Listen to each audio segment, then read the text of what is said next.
बिस्मिल्लाहिर्रहमानिर्रहीम, अस्सलाम वालेकुम। टीवी टुडे के साथ मैं हूँ इस्मा शौकत। आज हम बात करने जा रहे हैं इंडिया में होने वाले एक ब्रूटल केस के हवाले से। इंडिया के बारे में ये कहा जाता है कि हर आधे घंटे में एक खातून का रेप होता है। रेप केसेस की तादाद इंक्रीज होते हुए दिखाई दे रही है और अभी 9 अगस्त को एक रेप केस हुआ एक खातून का। 31 साल की वो खातून हैं डॉक्टर ममिता।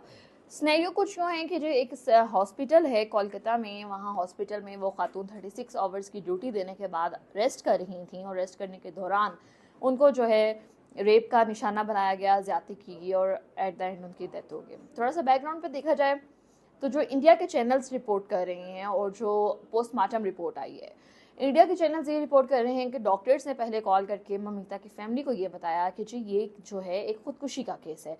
लेकिन जब पोस्टमार्टम रिपोर्ट सामने आई तो पोस्टमार्टम रिपोर्ट के मुताबिक ममिता को जो है वो ज्यादती का निशाना बनाया गया। हॉस्पिटल का थोड़ा बैकग्राउंड बता दें। हॉस्पिटल में ममिता के साथ ये हुआ क्यों? हॉस्पिटल में जो है सेक्स टैरिफिंग के केसेस जो हैं वो रिपोर्ट होते हुए दिखाई दे रहे थे और जब ममिता को इन तमाम चीज़ों का पता चला तो उन्होंने कहा कि मैं आवाज़ उठाऊंगी। इस तमाम सिनेरियो में एक पॉलिटिकल जमात जो थी वो इन्वॉल्व थी और उन्होंने कई बार डॉक्टर को कहा कि आप इस चीज़ में मत पड़ें, लेकिन उनके कॉन्टीन्यूसली यही ममिता कहती नजर आई कि नहीं मैं आवाज़ उठाऊंगी जिनके हवाले से ये काम हो रहा है। और एट द एंड 9 अगस्त की रात को जब 36 आवर्स की ड्यूटी ख़त्म करने के बाद ममिता सेमिनार हॉल में रेस्ट कर रही थी तो 10 अफराद जो हैं वो सेमिनार हॉल में दाखिल हुए और उन्होंने ममिता को ज्यादती का निशाना बनाया।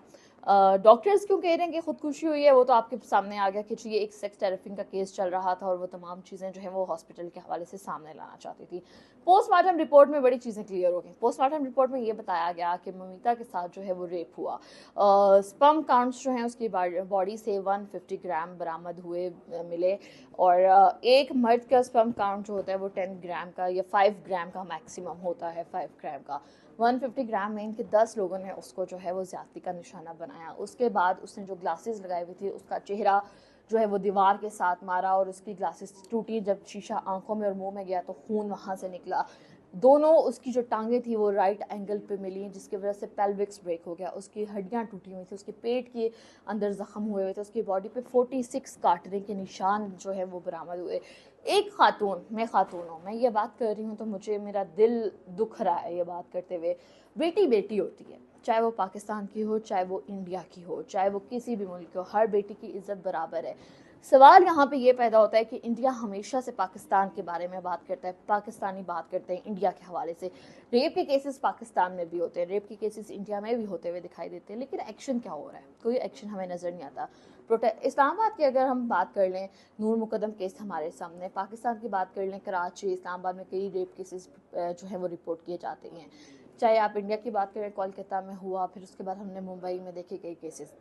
सवाल ये पैदा होता है रेप केसेस हो गए, मुजरिम को क्या सजा दी जा रही है? हम देखते हैं कि 10 दिन का प्रोटेस्ट हो गया, सोशल मीडिया पे ववेला मच गया, मीडिया ने जी लान तान शुरू कर दी और एट द एंड क्या होते हैं 10 दिन के प्रोटेस्ट के बाद चीज़ दब जाती है। चीज़ को दबना नहीं चाहिए। मेरे ख्याल में जब एक मुजरिम को सख्त से सख्त सजा दी जाएगी, मेरे ख्याल में सख्त से सख्त सजा ये है कि या तो उसको चौक में खड़ा करके उसको जो है वो गोलियां मार दी जाएं, उसको जो है लटका दिया जाए चौक में और या ख़वातीन के हवाले कर दिया जाए। एक किसी को आप इबरत का निशान बनाएंगे ना, अगले दफ़ा किसी की हिम्मत नहीं होगी कि खातून को नज़र उठा के देख सके। लेकिन इसके लिए हिम्मत चाहिए, कानून चाहिए। हमारा कानून उस बंदे को गिरफ्तार करता है। अगर हम नूर मुकदम केस के हवाले से देखें तो जाफरी साहब जो हैं उनको गिरफ्तार किया गया, उसके बाद उनके ऊपर केसेस हुए, बाद में उसको डिक्लेयर किया गया ये तो पागल इंसान और अब अयाशी में वो ज़िंदगी गुजार रहा है। तो सबसे पहले तो हमारे कानून को जो है वो बहुत मजबूत होने की ज़रूरत है। दूसरी बात ये कि खातून अपनी हिफाजत कैसे कर सकती है।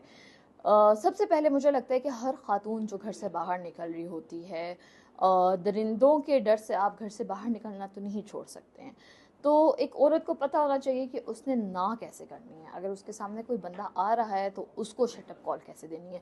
शटअप कॉल के अलावा हम ये भी कर सकते हैं कि जब आप घर से बाहर निकलें तो आप कोशिश करें कि आप पेपर स्प्रे पास रखें, आप नाइफ पास रखें, आप सेल्फ डिफेंस की क्लासेस ले सकते हैं, आप वो लें। आपको पता हो कि आपने अपना तहफ़्फ़ुज़ कैसे करना है। सेकंड थिंग, कहीं भी आपको लगता है कि आपकी हरासमेंट हो रही है तो आप उस हरासमेंट को जो है वो रिपोर्ट करें। आप उस हरासमेंट के, मैं बताऊँगी छोटी छोटी चीज़ें जो होती हैं ना बहुत बारीक बीनी वाली चीज़ होती हैं, लेकिन आप इनके ऊपर एक्शन लेंगे तो कल किसी की हिम्मत नहीं होगी कि वो किसी खातून को उंगली उठा के कुछ कह सके। एक औरत ने अपना तहफ़्फ़ुज़ खुद करना है। कभी भी माइंड में ये मत सोचें कि आपका तहफ़्फ़ुज़ जो है कोई दूसरा बंदा आके करेगा। सेकंड थिंग ये कि हमारे कानून को बहुत सख्त होने की ज़रूरत है। बैक टू टॉपिक, अगर हम लॉ उसकी बात कर लें इंडिया के हवाले से, तो इंडिया का केस अभी जो है वो सीबीआई के हवाले कर दिया गया है। सीबीआई के हवाले करने का मतलब ये है कि उनसे पूछताछ तो कोई करेगा नहीं, तो इस केस को दबाया जाएगा। दबाने के बाद मैं आपको लिख के दे सकती हूँ, जैसे बाकी केसेस में हुआ कि उसको जी सज़ा देंगे देंगे देंगे करते करते बात बिल्कुल बैठ जाती है। मेरे ख्याल में उस हॉस्पिटल के खिलाफ एक्शन होने की ज़रूरत है। उस फैमिली का क्या ट्रॉमा गुजरा होगा ये आप अच्छे से अंदाज़ा लगा सकते हैं कि जिनकी यंग बेटी, कहा जाता है बेटियों को लिखाओ पढ़ाओ, लिखा पढ़ा के जब वो नौकरियों पे निकले और उनके साथ ये हो जाए, तो क्या माँ बाप अपनी बेटियों को घर से बाहर भेजते हुए डरेंगे नहीं? तो खुदारा मैं उन लड़कियों से रिक्वेस्ट करूँगी, जब आप घरों से बाहर निकलें तो अपना तहफ़्फ़ुज़ करना खुद जानें। और दूसरा, कानून, चाहे वो इंडिया का कानून हो चाहे वो पाकिस्तान का कानून हो, उसको मजबूत होने की ज़रूरत है। इंशाल्लाह एक नई वीलॉग के साथ दोबारा हाजिर होंगे, तब तक के लिए इजाज़त दीजिए। अल्लाह हाफ़िज़।